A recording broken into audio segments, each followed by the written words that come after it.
Top quality और consistent performance के लिए सिर्फ सिल्वर पंप नाम याद रखना।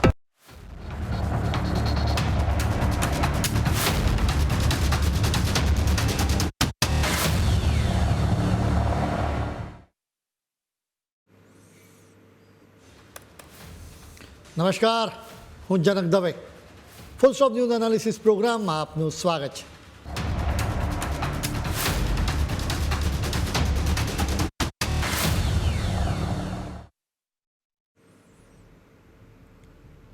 ડોનાલ્ડ ટ્રમ્પ અત્યારે સત્તાના સિંહાસન પર બેસેલા કોઈ અહંકારી મહારાજાની જેમ વર્તી રહ્યા છે. લોકશાહીના મોહરા નીચે તેમનો એક એવો ચહેરો ઉભરી રહ્યો છે જે પોતાની વાત સાથે સહેમત ન થનારા દરેક અવાજને કચડી નાખવા માંગે છે. સવાલ એ છે કે શું આ લોકશાહી છે કે પછી કોઈ આધુનિક રાજાશાહીનો ઉદય? સત્તા જ્યારે અહંકારનું રૂપ ધારણ કરે ત્યારે ન્યાય અને નીતિ નેવે મુકાઈ જાય છે. ટ્રમ્પ અત્યારે સમગ્ર વિશ્વમાં અશાંતિ અને અરાજકતાનો માહોલ પેદા કરી રહ્યા છે. નોબેલ શાંતિ પુરસ્કાર મેળવવાની ઘેલછામાં તેમણે જે અભિયાન ચલાવ્યું છે જેમાં તેણે નૈતિકતાની બધી જ સીમાઓ ઓળંગી દીધી છે. પાકિસ્તાનના જિહાદી જનરલ અસીમ મુનીર પાસે પણ પોતાનો પ્રચાર કરાવતા તેઓ ખચકાતા નથી. પરંતુ જ્યારે આટલા ધમપછાડા પછી પણ નોબેલ પુરસ્કાર ન જ મળ્યો ત્યારે એવું લાગે છે કે તેમણે દુનિયાને અશાંતિની આગમાં હોમી દેવાનો જાણે નિર્ણય કરી લીધો હોય. તેમનો અહંકાર ઘવાયો છે જેની કિંમત નિર્દોષ જનતા ચૂકવી રહી છે. ડોનાલ્ડ ટ્રમ્પની નજર હવે ગ્રીનલેન્ડ પર છે. એવું લાગે છે કે તેઓ વેનેઝુએલાની જેમ ગ્રીનલેન્ડને પણ પોતાની જાગીર સમજીને પચાવી પાડવા માંગે છે. અમે તમને બુધવારે જ જણાવ્યું હતું કે ગ્રીનલેન્ડ એ ડેનમાર્કનું અભિન્ન અંગ છે. એ કંઈ વેચવા માટેનો જમીનનો ટુકડો નથી, પરંતુ સત્તાના નશામાં ચકચૂર વ્યક્તિને નકશા પરની રેખાઓ નહીં પરંતુ માત્ર પોતાનો સ્વાર્થ દેખાઈ રહ્યો છે.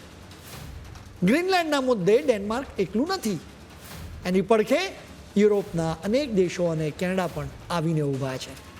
તેમણે સ્પષ્ટ શબ્દોમાં ટ્રમ્પને સંભળાવી દીધું કે ગ્રીનલેન્ડ એ ડેનમાર્કનું છે અને રહેશે.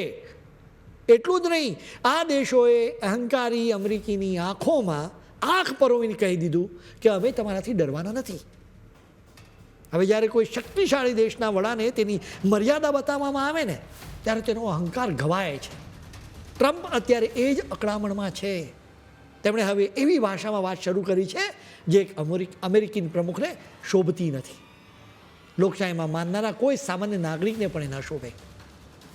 ટ્રમ્પે પોતાના સોશિયલ મીડિયા પ્લેટફોર્મ ટ્રુથ પર લખ્યું છે કે યાદ રાખો, નાટોના એ મોટા પ્રશંસકો માટે એક સત્ય છે.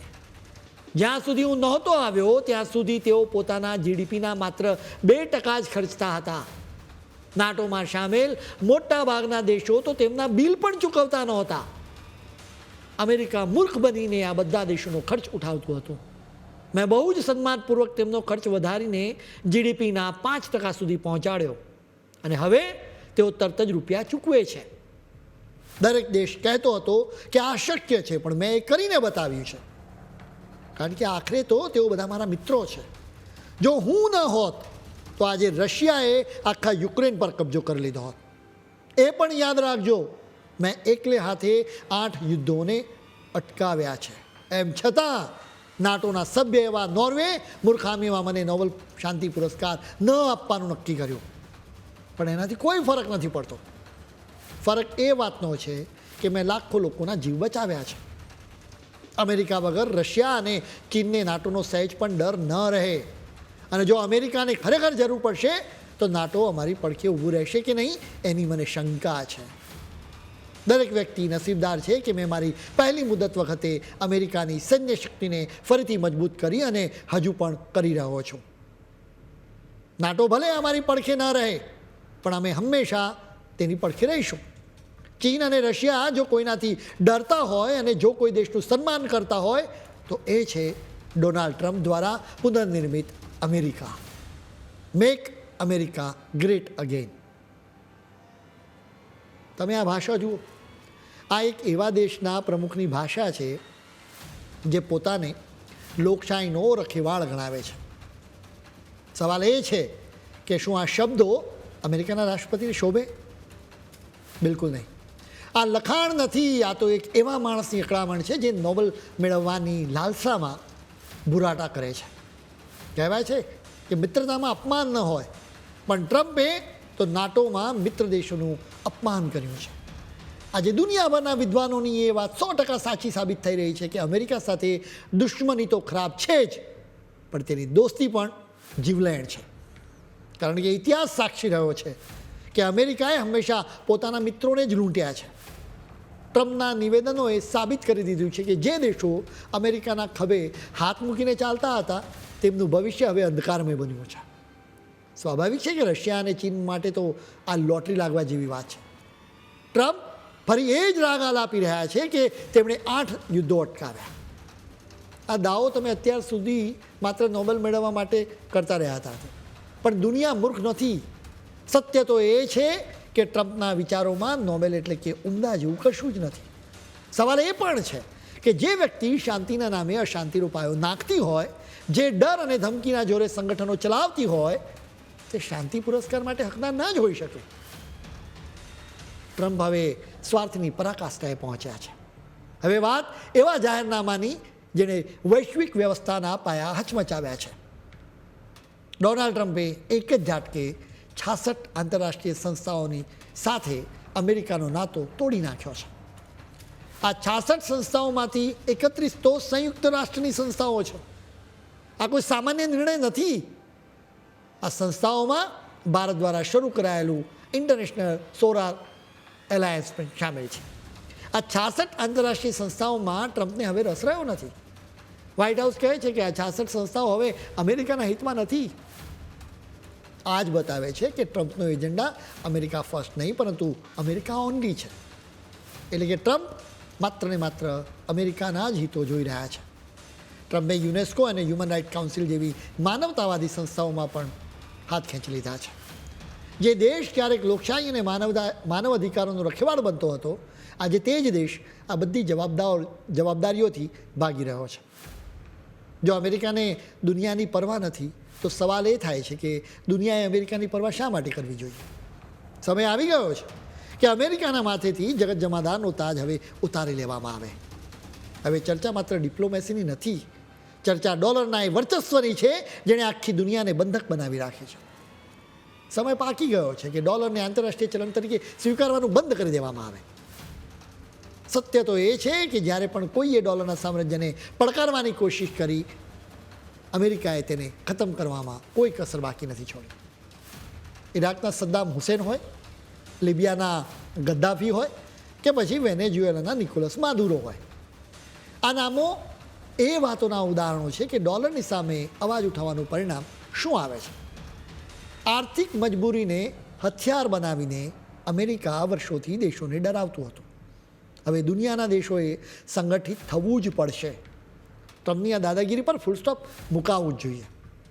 તો એક નવો વૈશ્વિક મોરચો જરૂરી બની પડશે. ટ્રમ્પ દુનિયા પર પોતાની શરતો લાદવા ઈચ્છે છે. હવે ભારત પણ તેમનો હુકમ માનવા તૈયાર નથી. ટ્રમ્પે ફરમાન જાહેર કર્યું છે કે ભારત રશિયા પાસેથી ક્રૂડ ઓઇલ ન ખરીદે, પણ ભારતે આ ધમકીને કચરા પેટીમાં નાખી દીધી. વળી ભારતની ચૂપકીદી ટ્રમ્પને હવે વધારે ડંખી રહી છે. ટ્રમ્પ વારંવાર ભારત વિશે નિવેદનો આપ્યા કરે છે, ઉશ્કેરણીઓ કરે છે. તેમની ઈચ્છા છે કે ભારત કોઈ આકરું રિએક્શન આપે, જેથી તેમનું મોટું ટેન્શન ઊભું કરવાનો મોકો મળે. પણ ભારત આ ટ્રમ્પ કાર્ડ સમજી ગયું છે, એટલે જ ભારત કોઈ જવાબ આપીને તેમને મહત્ત્વ નથી આપી રહ્યું. સાથે જ ભારતે રશિયા પાસેથી ઓઇલ ખરીદવાનું પણ ચાલુ જ રાખ્યું છે. જ્યારે શક્તિશાળી દેશના પ્રમુખની કોઈ વાત ન માને ત્યારે તે અકળામણમાં વિવેક ગુમાવે. ટ્રમ્પ હવે ભારત પર 500% સુધીના ટેરિફ લાદવાનો તખ્તો તૈયાર કરી રહ્યા છે. તેમણે એક નવા બિલને મંજૂરી આપી દીધી છે, જેમાં જોગવાઈ છે કે જે પણ દેશ રશિયા પાસેથી ઓઇલ ખરીદશે તેના પર ઓછામાં ઓછો 500% ટેરિફ ઝીંકી દેવાશે. ટ્રમ્પે વિચાર્યું કે કોઈ દેશ ઓઇલ નહીં ખરીદે તો રશિયાની ઇકોનોમી તૂટી પડશે, એટલે યુક્રેનના યુદ્ધમાં રશિયાને હરાવવું સહેલું થઈ જશે. હવે ટ્રમ્પે રશિયાને બીજી એક રીતે પણ ગુસ્સો અપાવ્યો છે. એટલાન્ટિક મહાસાગરમાં અમેરિકન દળોએ રશિયન ધ્વજ ધરાવતા એક ઓઇલ ટેન્કર પર કબજો કરી લીધો. અઠવાડિયા સુધી ચાલેલી આ સંતા કુકડીના ખેલ બાદ આખરે અમેરિકાએ આ પરાક્રમ કર્યું. પરંતુ આ માત્ર એક જહાજ પર કબજો કરવાની વાત નથી, એ રશિયા સાથેની સીધી ટક્કરનું આમંત્રણ છે. વાત છે બેલા-1 નામના એક જૂના અને કાટ ખાધેલા ટેન્કરની. સ્થિતિ ત્યારે વધુ સ્ફોટક બની જ્યારે રશિયાએ આ ટેન્કરને સુરક્ષા આપવા માટે પોતાની એક સબમરીન પર મેદાનમાં ઉતારી. હવે વિચારો, એક તરફ અમેરિકન દળો અને બીજી તરફ રશિયન સબમરીન અને વચ્ચે તેલથી ભરેલું એક જૂનું જહાજ. અમેરિકા અને રશિયા વચ્ચેનો આ તણાવ હવે સપાટીથી સમુદ્રમાં ઊંડે સુધી ઉતરી ગયો છે. દુનિયા અત્યારે એક એવા વળાંક પર ઊભી છે જ્યાં ચારે તરફ માત્ર ભારેલો અગ્નિ દેખાઈ રહ્યો છે. જ્યારે દુનિયાના સૌથી શક્તિશાળી દેશનો સુકાની સહકારને બદલે સંઘર્ષની ભાષા બોલવા લાગે ત્યારે સમજવું કે વિનાશના વાદળો ઘેરાઈ રહ્યા છે. આજે સ્થિતિ એવી છે કે ગમે ત્યારે ગમે ત્યાં અને કંઈ પણ થઈ શકે છે.